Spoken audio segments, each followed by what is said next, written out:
Assalamualaikum warahmatullahi wabarakatuh. Perkenalkan kami dari kelompok 5 atas nama Putri Waliusari, Rifka Nur Asyadia, Adelia Ananda Putri, Muhammad Iswan, dan Evi Edinisi dari kelas ilmu falak C. Di sini kami akan membahas tentang konsep waktu sideris, sinodis, dan respon Al-Quran tentang waktu. Baik teman-teman, sebelum kita melangkah lebih jauh, saya akan bahas sedikit tentang apa itu waktu. Seperti yang Anda lihat pada gambar ini, waktu adalah salah satu nikmat tertinggi yang diberikan Allah Subhanahu wa Ta'ala kepada manusia. Karena itu, kita sebagai manusia harus memanfaatkan waktu seefektif dan seefisien mungkin. Nah, waktu sideris dan sinodis. Terjadi dua waktu peredaran yang dimiliki bulan, yaitu periode bulan sideris dan periode bulan sinodis. Periode bulan sideris adalah tentang waktu yang dibutuhkan bulan untuk mengitari bumi satu lingkaran penuh selama 27, 30, 21, 66 hari atau 27 hari, 7 jam, 43 menit, 12 detik. Sedangkan periode bulan sinodis adalah tentang waktu yang dibutuhkan oleh bulan antara satu fase bulan ke bulan baru berikutnya, yang ditandai dengan terjadinya dua kali istimewa. Mungkin teman-teman bertanya, kenapa harus periode sinodis yang digunakan dalam kalender? Jadi, karena waktu yang dibutuhkan bulan mengelilingi bumi untuk sekali putaran periode sideris merupakan periode yang sebenarnya. Namun, waktu peredaran ini tidak dipergunakan dalam perhitungan bulan, karena belum terjadi bulan baru yang ditandai dengan wujudnya hilal. Sehingga dalam regulasi sistem lunar kalender, waktu peredaran yang digunakan adalah periode sinodis. Contoh kalender yang termasuk sistem ini adalah kalender Hijriyah atau Islam. Perhatikan gambar di bawah ini untuk mendapatkan pengertian lebih jelas tentang periode sideris dan periode sinodis bulan. Dalam peredaran sebenarnya bumi mengelilingi matahari dengan arah retrograd, arah dari barat ke timur, dalam satu kali putaran penuh selama 1 tahun yang dikenal dengan kala revolusi. Sambil mengitari matahari, bumi diadari pula oleh bulan dengan arah yang sama pada posisi 1. Matahari dan bulan digambarkan sedang ijtima, yaitu sama-sama terletak pada satu bujur astronomis. Bumi bergerak terus mengedari matahari sementara bulan terus pula mengedari bumi.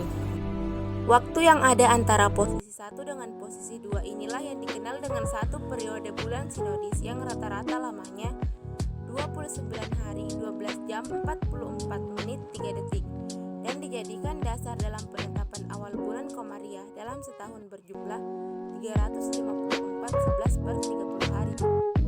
Pada saat bulan menempati posisi titik P, maka berarti sejak meninggalkan posisi 1, bulan telah beredar satu kali putaran penuh mengelilingi bumi, yaitu selama 27 hari, 7 jam, 43 menit, 12 detik. Satu periode bulan sideris. Namun posisinya belum sama seperti posisi 1 ijtima, membutuhkan waktu 2 hari lebih untuk sampai pada posisi 2. Posisi 2 ini menggambarkan 1 bulan dan matahari sedang ijtima. Respon Al-Quran tentang waktu.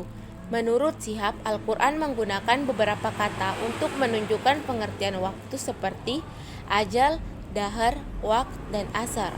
Seperti yang kita lihat pada gambar di bawah ini, hakikat waktu. Hakikat waktu. Allah Subhanahu wa Ta'ala berkali-kali bersumpah dengan menggunakan berbagai kata yang menunjuk kepada waktu tertentu seperti dalam Al-Quran. Kata yang digunakan dalam menentukan waktu sedikit agak banyak.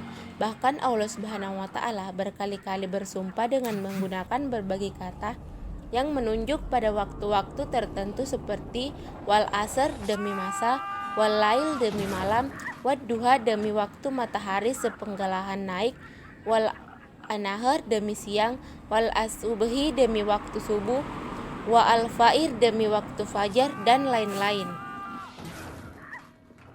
Kami, yaitu 1. Demi masa sesungguhnya manusia itu benar-benar dalam kerugian. Quran Surah Al-Azhar ayat 103 yang menyatakan bahwa ayat ini di mana Allah bersumpah dengan menyebut masa. Masa sendiri memiliki makna yaitu waktu.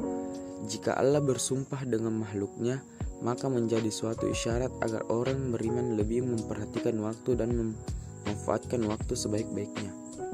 Yang kedua, dan siang apabila menampakkannya dan malam apabila menutupinya. Quran surah Al-Lail ayat 92 yang bermakna Allah bersumpah demi malam apabila menutupi atau cahaya siang, yakni apabila menutupi makhluk dengan kegelapannya, atau dan siang apabila terang menderang, yakni dengan cahaya dan sinarnya. Yang ketiga, demi waktu matahari sepenggalahan naik dan demi 94 jurnal Ulun Nuha vol 6 nomor 1 garing Juni 2016 malam apabila telah sunyi dan gelap. Quran surah Al-Duha ayat 93 yang menyatakan bahwa Allah bersumpah demi waktu duha atau ketika matahari naik sepenggalahan dan demi malam apabila telah sunyi. Di sini Allah menekankan bahwa waktu itu berjalan silih berganti. Dan yang keempat, demi waktu fajar dan malam yang 10.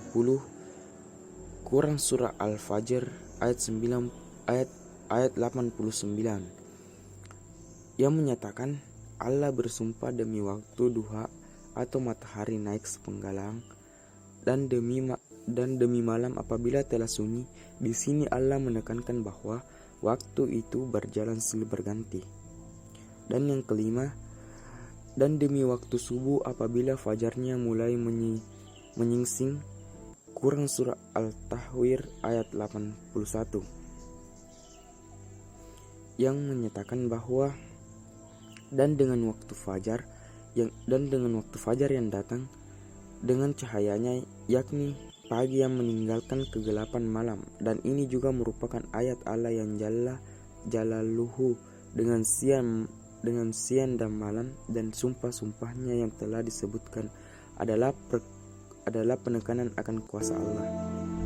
Ayat-ayat di atas menunjukkan betapa pentingnya waktu dalam kehidupan manusia ini, karena Allah tidak bersumpah terhadap sesuatu di dalam Al-Quran kecuali untuk menunjukkan kelebihan yang dimilikinya.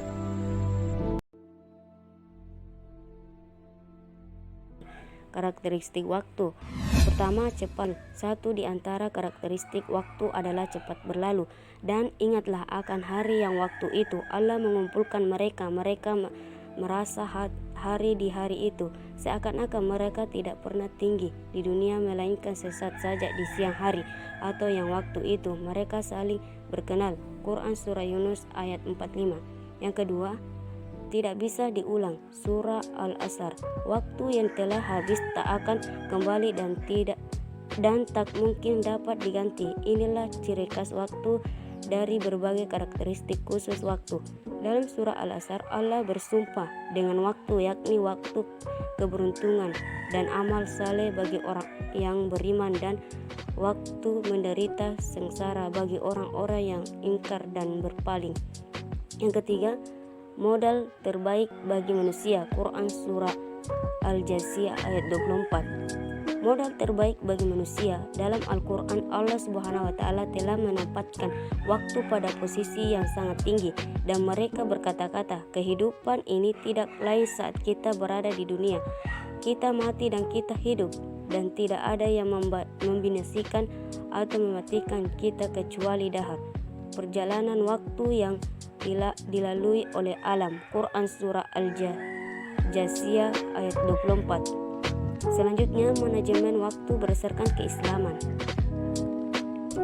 Yang pertama, sholat fardu sebagai sarana untuk membentuk watak dan tongkat hidup. Yang kedua, berpola pikiran investasi. Yang ketiga, jangan biarkan waktu terbuang percuma. Yang keempat, menggunakan kesempatan. Yang kelima, jauhi sikap menunda-nunda pekerjaan. Yang keenam, cepat tetapi tidak tergesa-gesa. Yang ketujuh, selalu melakukan evaluasi. Hasil pemaparan dari kelompok kami. Kesimpulan yang dapat kita ambil bisa kalian lihat pada gambar ini. Sekian dan terima kasih. Wassalamualaikum warahmatullahi wabarakatuh.